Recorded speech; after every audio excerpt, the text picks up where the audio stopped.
Yo, shalom, shalom, family.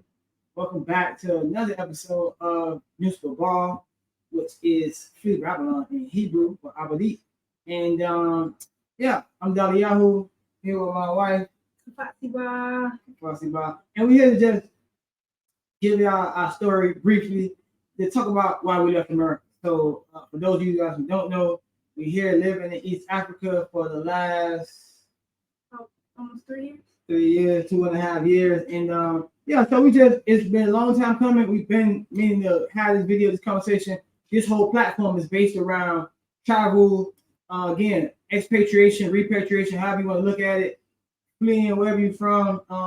Again, travel, exploring, tourism, exactly. Just getting out where we're from and going to a better place. So there's a lot to deal with, and we starting with the basics. What made us leave the place where we from? And I think that's a great conversation. So we both gonna talk about it. I'm gonna go ahead and let you go tell us what. Yeah, so we're getting into why we left, but also understanding that we've been doing this a while. So we've lived in Argentina. We, visited some other places like Ghana. We know what we're looking for, what we're not looking for, and things like that. And so we've seen differences in other countries or from country to country, and we are really solid on why America was not the best fit for us and why we wanted to leave. And obviously, the biggest reason why we want to leave is for the future of our generations, to give them a fighting chance. So we all talk about the system and the man and all of that. So let's talk about the systems.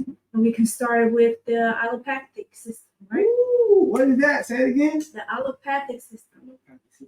So we know America is the first world nation, right? So you have hospitals, you have clinics, you have ambulances, you have all kinds of high-tech things, top of the line machinery, but unfortunately the death toll is too high, way too high. It's as high as if it was a third world country.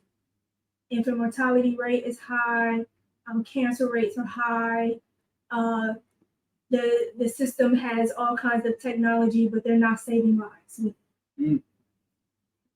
So if you're really paying attention, you'll see that one family member, another family member, they're going to the hospital, they're going to the doctors only for their symptoms to be treated and not for them to actually heal. And so, as somebody who has been sick before, I had to heal myself. And a doctor was not included in that because they have their education system ensures that they don't know any alternatives but what they've been given. So pharmaceuticals, 100%. Anything outside of that is a no-no. And then you run the risk of alarming the authorities or the system, because once they figure out that you're trying to heal yourself or heal other people, they come after you. Yeah. Also, I just want to add. I'm gonna let you finish. I just want to add, everybody who listening, I definitely want you guys to stick around to the end, because not only am I going to go next, but at the end, I'm gonna give you guys some special tips on how to make the move easier. If that's what you plan to do, get more information. Definitely got some special bonuses for those who stick around to the end. One thing I can say about living outside of the United States, when you're talking to doctors, some of them, a lot of them, they know alternative medicine. So they say, oh, you don't want to take iron pills, you can drink beet juice instead. And there will be no pressure. There will be no, why would you drink beet juice? That's not going to do anything for you. It's not like that. And people, you have way more freedom, way more leeway as to how you want to take care of yourself. If you don't want to go, get certain treatments, no one's going to come after you or say, I think they do things like that in the United States. Like if you don't want to agree to the treatment, then they have some kind of court process they take you through to force you. Or if you want to do that with your children, if you want certain things to happen or not happen, they will remove you in some sort of way from making medical decisions. Mm. They don't do that every day, okay? So they strong arm you when it comes to the allopathic system. In America? Yeah. So go over it again. What's the first reason you say why you left We America? was all about allopathic. That first reason was all about the allopathic system. So the healthcare system was, first, just to recap, healthcare system, the system where people get killed by the medical system, people go check into hospitals to not check out, that whole system. It's called the allopathic system, where people actually are murdered and they get killed through the medical system by, again, overprescribing prescription drugs, surgeries, unnecessary chemicals, side effects, etc., etc. More people die by the hands of the medical system than all the other murder, violent crimes combined. All the other stuff. So, allopathic system. First reason why we left the American. Continue. So that leads also into infertility. That's a great point. Okay. For it to be a first world nation, and we have all of the technology, and we ship everything from around the world, we should not be suffering from some things like infertility. But why are we suffering from it and at a more alarming rate? Is because we're also heavily laden with chemicals. So your body products are poisonous, the prescription drugs are poisonous, radiation from everywhere, from the phones, from the microwaves, from the smart TVs, your cleaning products are poisonous, the chemicals or the additives they put in the food are poisonous, the preservatives are poisonous. Everywhere you look, you're being poisoned. Toxic environment, right? Right. We're gonna definitely, we got for the YouTube. I know people always like to put the link below and just put the notes and stuff. I think definitely we're gonna have the bullet points in the comments, like you said. And so far, keeping up with it, allopathic system, and the second one kind of going piggybacking, if you will, off that, the toxic environment. Toxic environment. Okay. So what we notice living outside of America is that no one is forcing you. I mean, people don't use as many products on their bodies or to clean their houses. Like we got bleach and Fabuloso and Clorox and Ajax, and like we use 10 products just to clean the bathroom. And it's not like that everywhere. You know what I'm saying? They have one product, they clean everything. And that's it. You know what I'm saying? And then they go outside a lot. They get fresh air. They walk. A lot of us, we like to stay inside and we want to be on social media. We watch TV. We don't like to interact with people. It's not like that all over the world. It's only like that over there. So what we basically seeing that quality of life is high outside the United States. And so all of the quality of life. So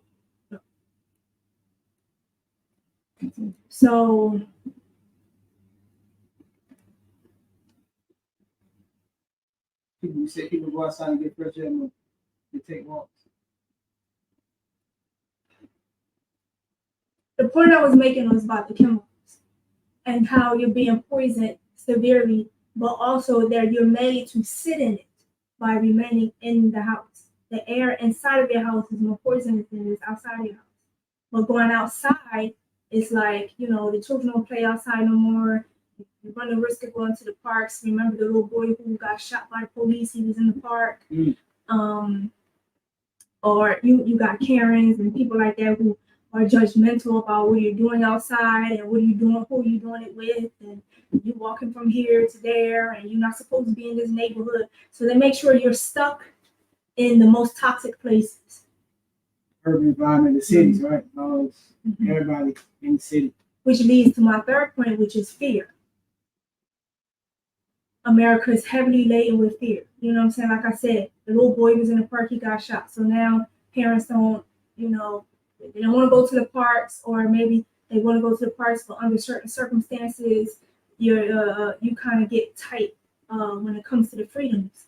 Here, we've seen the children, they're up and down the street alone, and small children Small children walk to school, and we talking 5 years old, walking to and from school is not a problem. But we can't do that in America.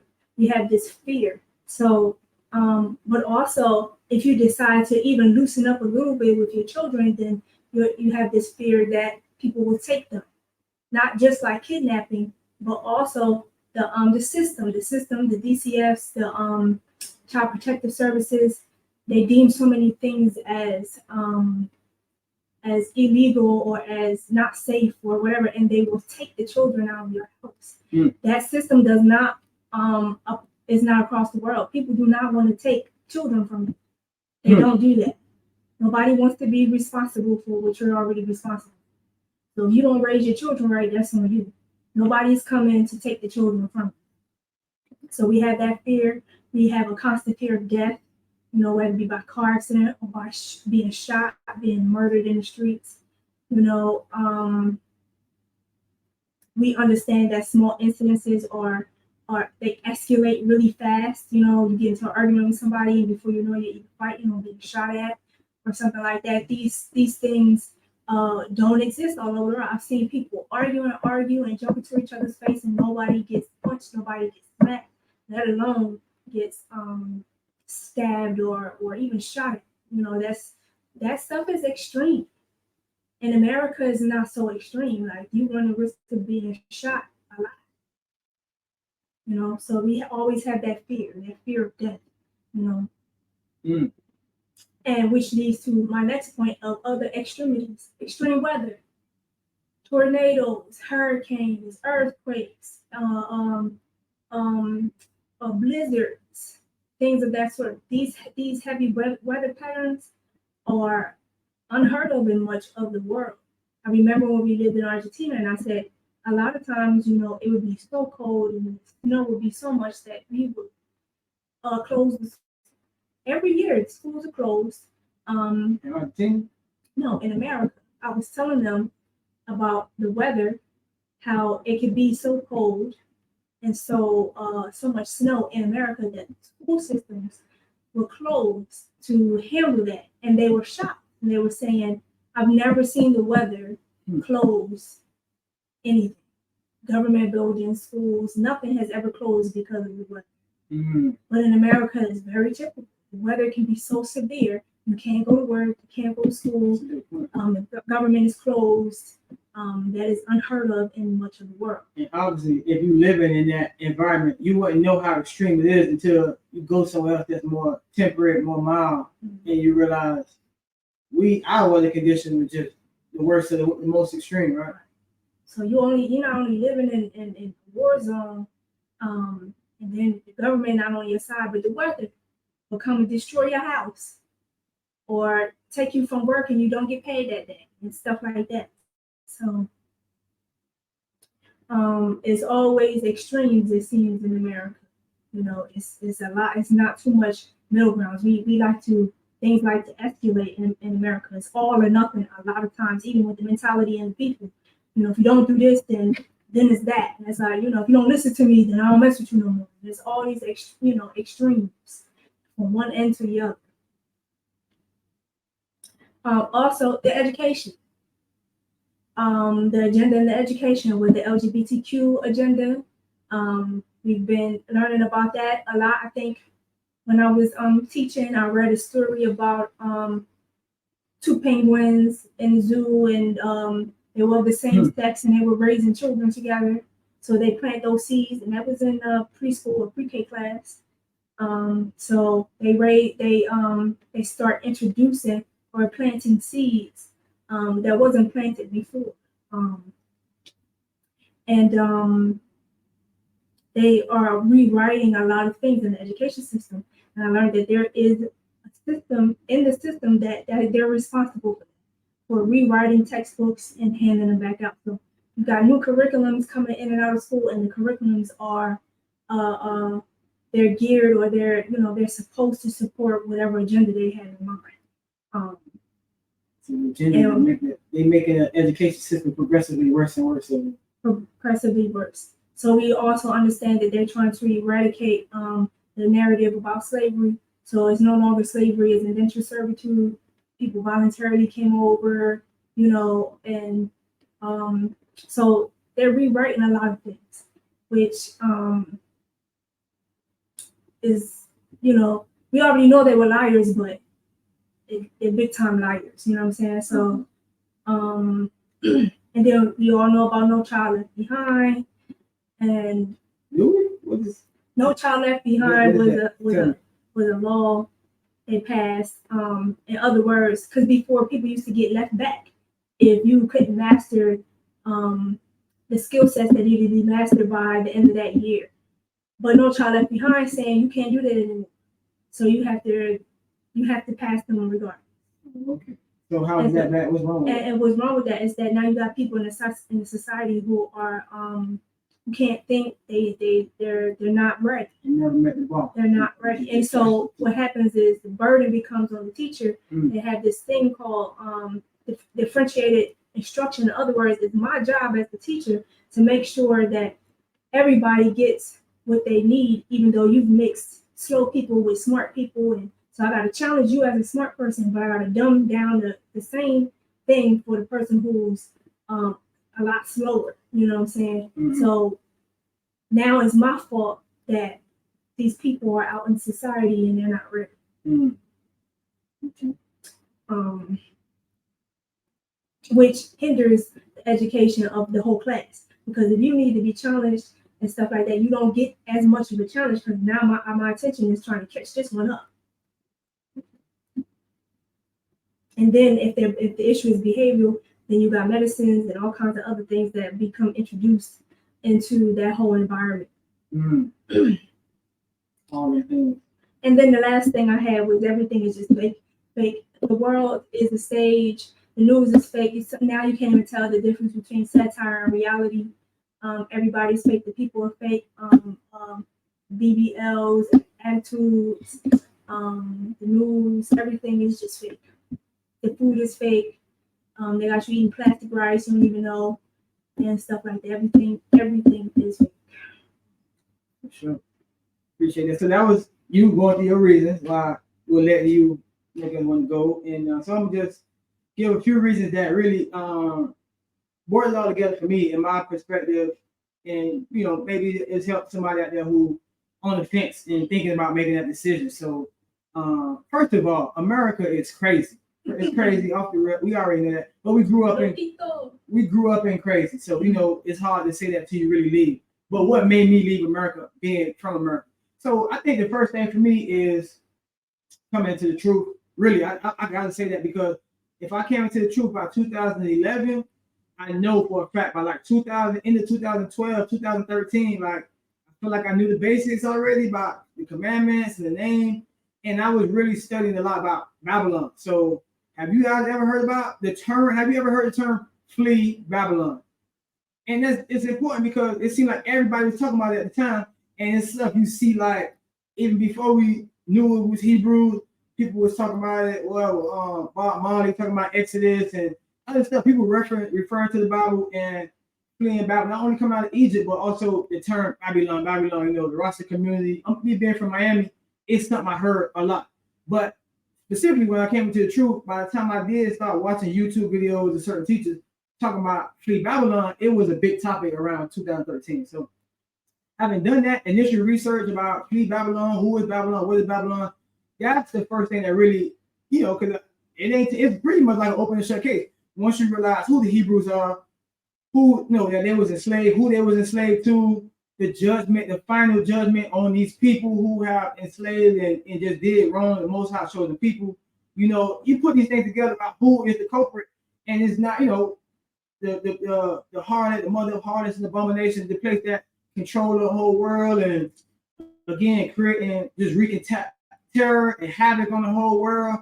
So that kind of was enough to spur my interest. So I would say number one, just the Bible, the scriptures, all the anecdotal evidence. What the scriptures talk about from Jeremiah, Isaiah, the older prophets, even to Yahushua, what he's saying in Revelation. It was all very like when I came into the truth, like everything was very pressing on me. And not only that, it seemed like the Most High was giving me my own revelations and dreams and stuff like that. I saw it like I remember having a dream, me being again in Miami at the time, having a dream, seeing somewhere like where I was at in Miami, in my city, but it was like I was by the water, like by Bayside or something, but it was like the sky was red and it was like, warships, and it looked like a totally different environment. It was looking like a war zone, but it was like I was familiar with the place, but everything, the setting, it was like, what is this?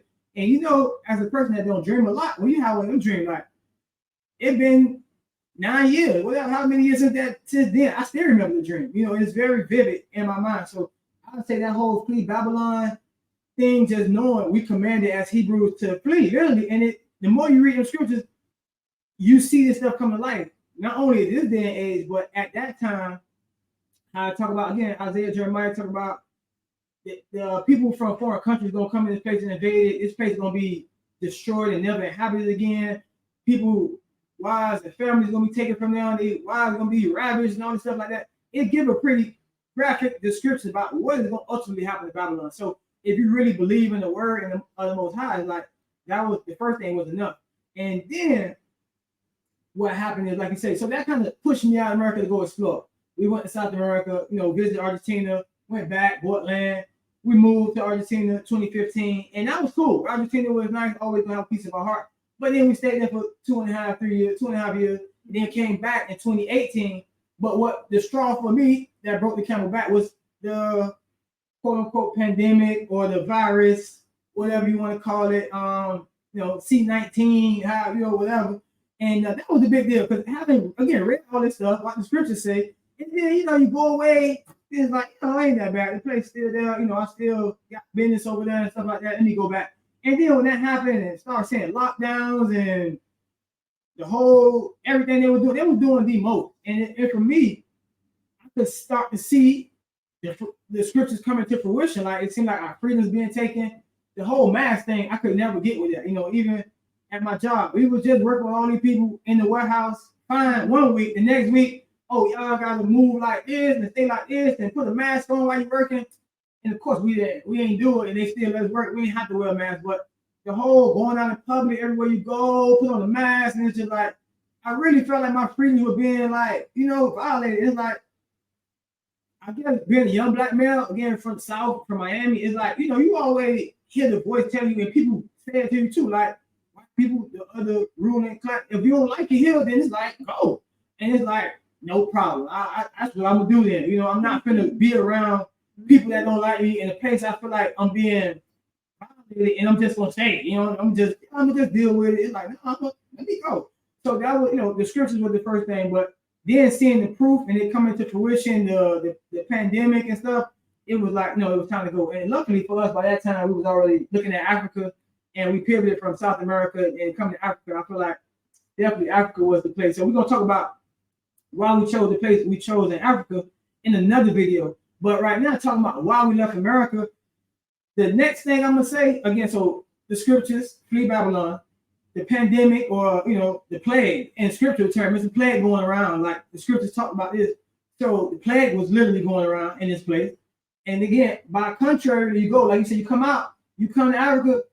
I never wore, since the first day I started, never wore a mask, never got sick. So all that worldwide pandemic stuff, we know it was false, and because we didn't see it here. So again, that adds to the narrative. Like you say, some things they only forcing in America, and when you're there, you feel like, well, it's happening everywhere. But again, like you said, the news is fake, the media is fake, so it all adds up. But the third thing for me, even before I came into the scriptures, before I came into this Hebrew walk around 2011. I always been like, a person into finance, investing, real estate, and stock market and stuff. So it came natural to me watching the economic news. And I remember, 2008, 2009, like I first really started watching CNBC a lot and just the business news channel. And that, so pretty much always been kind of economically inclined. You start to see the economics of what's happening, like inflation, stuff getting more expensive, prices going up, and it was like, a good job. I got investments, real estate, stuff like that, and I'm making decent money for income wise, but it's getting expensive for me. And then, even my friends who might not have the same opportunity, we're from the hood, so it's like you always know people that have less. And it's like, if it's hard for me, it's gonna get serious. So it's gonna really get drastic. So being able to watch the economic indicators, was a big deal. I think for me to make the decision for the family to know like it's time for us to go, knowing it's only gonna get worse as these people continue to print money, as they continue to make just act fiscally irresponsibly. The people who getting all the money, the politicians, they making 6, 7 figures. They making decisions that's gonna put us and our children and grandchildren in a bigger hole later. It's like, well, that's not smart, So a lot of things that were happening with the economy was just not sustainable. They still are not sustainable, even though, all things considered, the place is still standing as of now. These are reasons that I strongly advise everybody to consider. Again, the scriptures, again, everything is fake, the news, the plague, the health concerns we all have to consider, and then again, economic concerns. And that was a big deal. Again, making investments, seeing things go up, but just the rate of inflation, the rate of money printing, it was unsustainable, and I still believe it is unsustainable. So the economic factor was a big deal for me, just foreseeing the economic challenges. So all these things, again, the health concerns, the plague, the economic concerns, all these things help bring scripture to life. So scripture is my foundation, but I'm starting to see they giving me proof. Okay, I see what the scripture's talking about already. So that was a big deal. And then the last point for me, what really made me decide that no, it was time to go, is just the violence and the economic situation, the turmoil, the turbulence, which ultimately lead to violence, straight up. And so that society we come from is like conducive to violence. And like you said, like I said earlier, like I alluded to, we made for it, we built for it, we deal with it, we from the hood. So it's like we know how to protect ourselves, we know how to move in that environment, but it's like, is that the type of environment you want to raise your kids in? Is that the type of, do you see this type of economic situation lasting long? Especially the social tensions between black and white, have and not have, all the fractions of the populace, the gay, the not gay, Hebrew, these people, again, they're making people who believe in the Bible out to be like some type of homegrown terrorism, like they kind of painting a certain picture of people who have moral standards. It's like, oh, are you one of them? It's like, so you can already see people like to put people in categories. And it's like, that make it easier for them to treat you a certain way. And it's just not conducive. And this is the last part of the thing I'm gonna share. We'll just talk about the violence. We left when Argentina, came back, and always good to see family. It was good to have the experience of living outside the country our first time and come back. And I remember my mom was like, when it was considering leaving, and she was like, don't go. She didn't want me to go to Africa. And then I got shot. I got shot before 1 week before my trip to go on a tour in Ghana to go actually visit Africa for the first time. Just random drive by, just being in the hood, and it's not my neighborhood I grew up in, just going to see some people in the wrong place at the wrong time. Huge drive by, like, man, the worst drive by I ever seen, right? What I'm saying? It's crazy because biggest one I was ever part of. Like, somebody just came down the block, dropped the window, and just let off more than 100 shots, a whole bunch of shots. And actually, I got shot in my leg. So, and it was crazy because I watched even my family's sentiment change. They were like, first, like, no, don't go. Then I got shot. And all praise to you. I was all right. It was a flesh wound. Like, I was just went to the hospital, got treated, and got out. It wasn't nothing too life altering. But after that, go to Africa. Like, go. It's what's happening here. It's crazy. So that's that. I mean, that's the story. All those reasons is why we decided to leave America. It's again, it's layers on top of layers. Obviously, starting with the scriptures as the foundation. We read these things. It's first put into our mind through just the prophecies, but then we start to see it play out. Again, health wise, economic wise, and then socio-economically with everything that's happening in these societies. You watching the society crumble, and it's been crazy. So that's our story. That's our story. We were looking forward to sharing it. Again, we world travelers at this point, been to a few different continents, and it's all scripturally founded, scripturally based, and led because we just follow the Most High. And one thing I want to leave you guys with, it's an initiative we have with News Football Channel, Flee Babylon. Again, it's scriptural initiative based around expatriation and travel.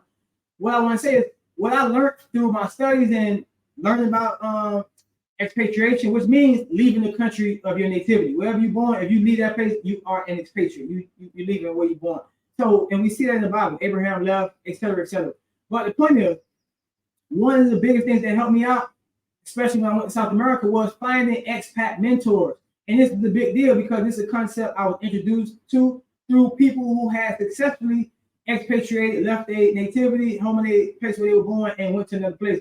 And the most important thing that's crucial to your success in doing that is having somebody who has done it before to lead you and guide you. So with the News Football Channel, what we want to do is be those expat mentors for all those people who watching, who listening, who planning on traveling. Anything that we can do to help, we are here to help. And expat mentorship is one of those things. So that's something that you guys might be interested in. Reach out to us, and we'll be happy to like give you guys more information. Any way we can give you guys guidance and counsel. That's what we really want to do. That's what we're here for. So, yeah, ultimately, we're here to help. And but right now, we're just sharing our story. That's why we left America, and it's been 3 years at this point, living here in Africa and enjoying it a lot. So that's it, man. So thank you guys for your time. We look forward to seeing you guys in the next one. Don't forget to like, subscribe, share. If you feel like this is a conversation that somebody might want to hear. So we'll see you guys in the next one. Shalom. Shalom, family. Shalom, shalom. See y'all later.